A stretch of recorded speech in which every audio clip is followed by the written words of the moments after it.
Polemik pembangunan Stadion Matoanging tak kunjung berakhir. Pemerintah Provinsi Sulawesi Selatan diminta perlu mencoba opsi kerjasama dengan pihak swasta agar pembangunan Stadion Matoanging bisa tetap berlanjut.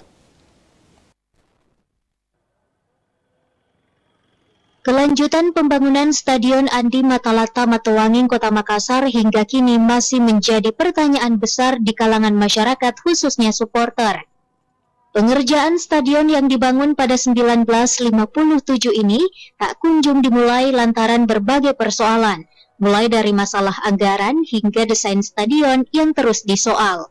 Pengamat pemerintahan Mas Riyadi Patu menilai pemerintah Provinsi Sulawesi Selatan perlu mencoba opsi lain untuk melanjutkan pembangunan Stadion Matoanging, salah satunya yakni menggandeng pihak swasta.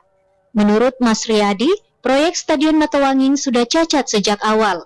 Perencanaan yang tidak matang, ditambah pemerintah yang terkesan tidak serius membuat stadion penuh sejarah ini semakin memprihatinkan.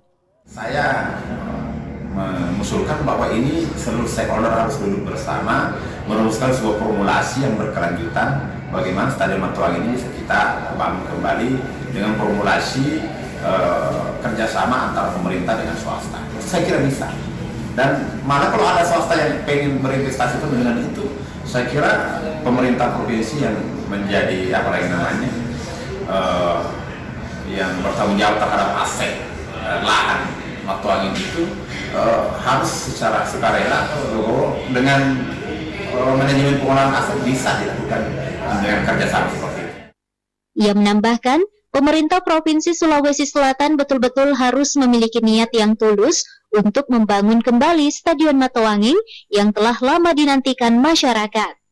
Pemerintah diminta untuk profesional dalam menyelesaikan sebuah proyek tanpa pertimbangan apapun kecuali untuk kepentingan banyak orang.